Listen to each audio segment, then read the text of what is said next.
नमस्कार दोस्तों, आज मैं जो व्यंग रचना प्रस्तुत करने जा रहा हूं उसका शीर्षक है काश इंदिरा के पास भी मोदी जैसी मंडली होती।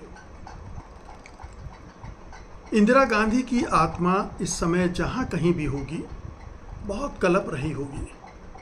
इमरजेंसी के नाम पर उन्हें बार बार कोसा जा रहा है। राष्ट्रपति कोस रही हैं, लोकसभा अध्यक्ष तो निंदा प्रस्ताव पारित करवा रहे हैं। अब देखिए कि इंदिरा जी ने 50 साल पहले एक ऐसी भूल की थी जिसे उनका परिवार और उनकी पार्टी आज तक भुगत रहे हैं। उन्हें बात बात पर ताने सुनने पड़ते हैं। जिसे देखो वही उन्हें इमरजेंसी के नाम पर लानतें भेजने लगता है।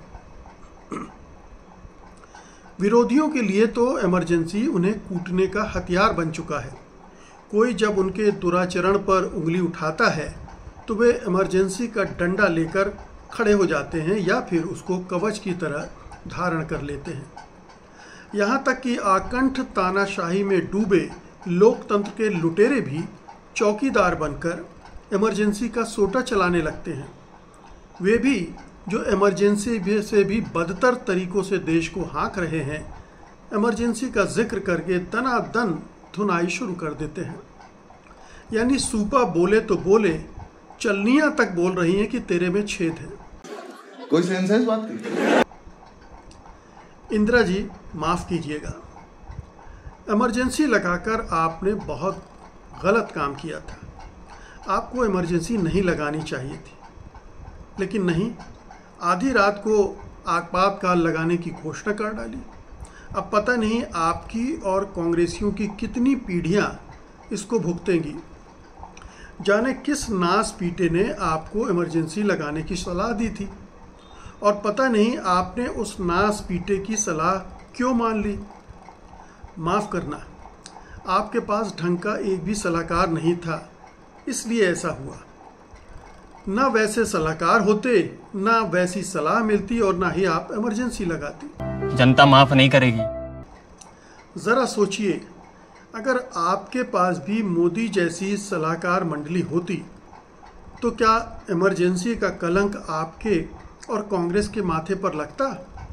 नहीं लगता। मोदी के 9 रत्नों में से कोई भी आपको बता देता कि मैडम, आप जो करना चाहती हैं बिना इमरजेंसी लगाकर भी कर सकती हैं। वो बताता आपको विपक्षी दलों को ठिकाने लगाना है ना, तो इमरजेंसी क्यों लगा रही हैं?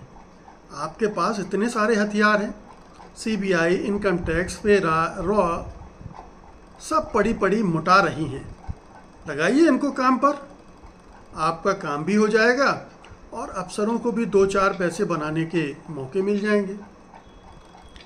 अच्छे सलाहकार आपसे कहते, इंदिरा जी जो सबसे ज़्यादा कूद रहे हैं ना, उन्हें जेल में डलवा दीजिए। ये इंतज़ाम भी कर दीजिए कि उन्हें ज़मानत न मिलने पाए। एजी, सीजी सबको अदालतों में तैनात कर दीजिए। एक झटके में ही सारी हेकड़ी निकल जाएगी, होश ठिकाने आ जाएंगे, संपूर्ण क्रांति वांति भूल जाएंगे और अगले दिन लाइन लगाकर कांग्रेस में शामिल हो जाएंगे। यही नहीं, कांग्रेस को एक वॉशिंग मशीन की तरह बना दीजिए। भ्रष्टों को लाकर क्लीन कीजिए और फिर उन्हीं से अपने विरोधियों, अपने विपक्षियों पर हमले करवाइए। बात तो सही है। हो सकता है कि जेपी मोरारजी टाइप के लोग अड़े रहें, मगर कोई बात नहीं, उन्हें किसी फर्जी आरोप में अंदर करवा दीजिए। केजरीवाल, हेमंत सोरेन या भीमा कोरेगांव की तरह। फिर भला इमरजेंसी की क्या ज़रूरत पड़ेगी? अगर आपको कोई राज्य सरकार परेशान कर रही है, आपके राजनीतिक विकास में बाधा बन रही है, तो पहले तो सत्तारूढ़ दल को तोड़ दीजिए, तोड़ फोड़ कर गिरा दीजिए। क्या कहा, गिराना मुश्किल है? क्या बात करती हैं मैडम, खोखों और पेटियों की ताकत को आप नहीं जानती क्या? इतने खोखे कहाँ से आएंगे? अरे टाटा बिरला को पकड़िए, वे सारा इंतज़ाम कर देंगे। कुछ हवाई अड्डे, पोर्ट, ठेके वगैरह दे दीजिएगा बाद में, बस।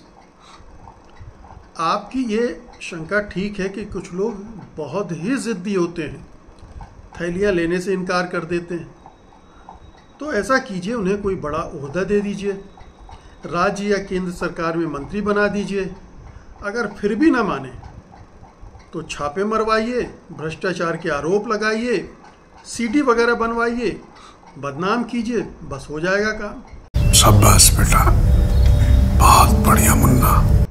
विपक्ष की जगह आपकी सरकार बन जाएगी और आप भी इमरजेंसी लगाने से बच जाएंगे। हालांकि आपने जो थ्योरी चलाई थी सही चलाई थी। अरे वही विदेशी शक्तियों और CIA द्वारा तख्ता पलट करने की साजिश रचने की, लेकिन इसके बाद आप गलती कर बैठी। उसका अगला कदम इमरजेंसी नहीं होना चाहिए था। इसके बजाय आप साजिशें रचने वालों को उठवा लेती, उन्हें माओवादी, अर्बन नक्सल या अलगाववादी करार देती, देशद्रोही बता देती और कर देती अंदर। जमानत भी न होने देती ससुरों की। ये भी सही है कि कुछ लोग ज़्यादा ही उत्पाती होते हैं। जॉर्ज फर्नांडिस वगैरह थे उस समय, अंडरग्राउंड रहकर रेल की पटरियां उड़वा रहे थे। तो ऐसे लोगों का आप एनकाउंटर वगैरह भी करवा सकती थी।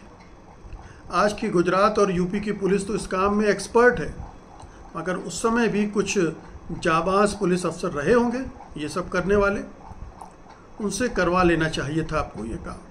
मगर आपातकाल की घोषणा नहीं करनी चाहिए थी। देखा आपने लापरवाही का नतीजा। लेकिन समस्या तो यही थी ना कि आपको ये कीमती सुझाव देता कौन। आपके पास अजीत डोभाल जैसे कोई 30 मार्खा सुरक्षा सलाहकार और अमित शाह जैसा गृहमंत्री कहाँ था। तभी तो ऐसी सलाहें आपको मिलती थी। अगर ये होते तो मिलती। मोदी के नवरत्नों जैसा एक भी नहीं था आपके पास। सारे इंटेलेक्चुअल भर रखे थे आपने, इसलिए गलती हो गई, आपने लगा दी इमरजेंसी। अब मान लिया कि विपक्ष संसद में हंगामा कर रहा था। आप जो कानून बनाना चाहती थी या जिनको बदलना चाहती थी उनकी राह में रोड़े अटका रहा था। हर दिन नए नए मुद्दे लेकर हंगामा खड़ा कर रहा था। लेकिन इससे निपटने के लिए इमरजेंसी थोड़ी लगानी थी। जहाँ सुई से काम हो सकता हो वहाँ तलवार चलाने की ज़रूरत नहीं होती। ऐसे कामों के लिए कोई ओम बिरला, कोई जगदीप धनखड़, कोई हरवंश ढूंढा जा सकता था। ऐसे लोग बिना संसदीय परंपराओं और लोकतंत्र की परवाह किए संसद में सरकार के लठैतों की तरह काम करते हैं। किसी को भी सदन से बाहर कर सकते हैं, उन्हें निलंबित कर सकते हैं। मगर ऐसा करने के बजाय आपने इमरजेंसी लगा दी। भला ये भी कोई बात हुई? ये तो अपने पैरों पे कुल्हाड़ी मारने जैसा था। ध्यान से सुनिए मैडम, ज्ञान की बात बता रहा हूँ आपको। सत्ता पर काबिज रहने का फार्मूला है ये। हर नेता के साथ एक माफिया, एक गिरोह होना चाहिए। उस गिरोह में नेता, कारपोरेट, ब्यूरोक्रेट, क्रिमिनल, जज सब होने चाहिए। वो गिरोह आपको सत्ता में बनाए रखने के लिए हर तरह के डर्टी जॉब करता है। अरे देवा, ये गड़बड़ है बाबा। आप बस मोदी की तरह दुनिया भर में महानता का पोज देती रहती, बड़ी बड़ी फेंकती रहती। अब ये फार्मूला आपको किसी ने दिया नहीं, आपने वो गिरोह बनाया नहीं और सीधे इमरजेंसी थोप दी देश पर। अब दूसरा फार्मूला सुन लीजिए। जब सत्ता पर संकट आए तो पहला उपाय ये होता है कि लोकतंत्र को स्लो पॉइजनिंग के जरिए, धीमे जहर के जरिए कमज़ोर या ख़त्म किया जाए। इससे लोगों को लोकतंत्र खत्म होने का एहसास नहीं होता और उनको धीरे धीरे लूट तंत्र में रहने की आदत लगती जाती है। ये काम बिना इमरजेंसी के घोषणा के ही हो जाता है, मगर आपने इतनी बड़ी चूक कर डाली। जोर जोर से बोल के लोगों को स्कीमें बता। अब अगर आप इमरजेंसी का ऐलान करके लोकतंत्र को एक ही झटके में हलाल कर देंगी तो हो हल्ला तो मचेगा ही। वही हुआ और आज तक हो रहा है। मैडम, आपको सो पॉइजनिंग के तरीके भी नहीं मालूम हो। इसमें अव्वल तो खुद को भगवान और मतदाताओं को अंधभक्तों में बदलना होता है। ऐसा करने के बाद उन्हें अपने भगवान के अलावा कुछ भी दिखाई नहीं देता। उन्हें अपने भगवान के गलत सही कर्म भी लोकतंत्र के हिसाब से सही लगते हैं। फिर तो वे उन पर पिल पड़ते हैं जो लोकतंत्र के खत्म होने का शोर मचाते हैं। एक बार ऐसा आज्ञाकारी समाज अगर आपने बना लिया तो लोकतंत्र खुद ही बेमानी हो जाता है। तीसरा काम ये करना चाहिए कि मीडिया के नख दंत यानी नाखून और दांत दोनों निकाल दीजिए, उसे गुलाम बना लीजिए, गोदी में बैठा लीजिए। लेकिन पता नहीं आपको किसने सलाह दे दी और आपने इमरजेंसी लगाकर तमाम पत्र पत्रिकाओं पर प्रतिबंध लगा दिए, पाबंदियां लगा दी। क्या ही अच्छा होता अगर आप अखबारों के मालिकों को पटाकर या धमकाकर सेट कर लेती, जैसे कि आज के मीडिया पतियों के साथ हमारे मोदी जी ने किया हुआ है। उन्हीं के ज़रिए संपादकों को संदेश भिजवा देती कि क्या करना है और क्या बिल्कुल नहीं करना है। अगर कोई संपादक पत्रकार फिर भी न माने तो उसे हटवा देती, जेल भिजवा देती। लेकिन आपने मीडिया को पालतू बनाने के बजाय दुश्मन बना लिया। उस समय तो उसने सरेंडर कर दिया, रेंगने लगा वो, और आपको लगा कि आपका काम हो गया। मगर जैसे ही इमरजेंसी का डंडा हटा वो तनकर खड़ा हो गया। फिर उसने आपका जैसा जुलूस निकाला उसके बारे में भला आपसे बेहतर और कौन जानता है। हिपोक्रेसी की भी सीमा होती है। इमरजेंसी लगाने के बाद आपने एक और बड़ी गलती कर डाली। ये गलती थी पूरी तैयारी किए बगैर इमरजेंसी हटाना और चुनाव कराने की घोषणा कर देना। ठीक है कि उस ज़माने में ईवीएम नहीं थी, मगर बैलेट बॉक्स के ज़रिए तो और भी ज़्यादा धांधली की जा सकती थी। चुनाव आयोग को केंचुआ बनाने के बजाय इतनी आज़ादी आपने क्यों दे दी कि वो स्वतंत्र एवं निष्पक्ष चुनाव करवाने की हिम्मत कर बैठा। होना ये चाहिए था कि चुनाव आयोग आपकी जीत सुनिश्चित करता, मगर वो विपक्ष के साथ जाकर मिल गया।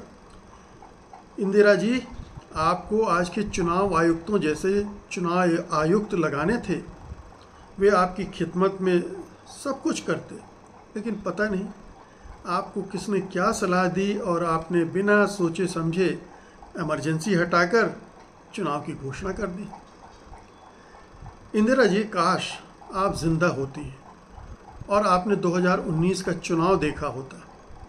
अगर देखा होता तो समझ पाती कि एक सर्जिकल स्ट्राइक से कैसे चुनाव जीता जाता है। मगर आप तो पाकिस्तान को तोड़कर और बांग्लादेश बनवाकर दुर्गा की अवतार भी बन चुकी थी। मैं तो कहूँगा कि 56 इंची छाती वाले से भी ऊंचे पायदान पर बैठी थी उस समय आप। मगर फिर भी आपसे चुनाव नहीं जीता गया। दुनिया आपका लोहा मानती थी, रूस आपके साथ खड़ा हो गया था और अमेरिका की हिम्मत नहीं पड़ रही थी कि वो आपसे कुछ कहे। मगर आप सत्ता गंवा बैठी क्योंकि आप इस सब को बुनाना नहीं जानती थी। आप कहेंगे कि क्या करूं, मेरे खिलाफ कोर्ट का फैसला आ गया था।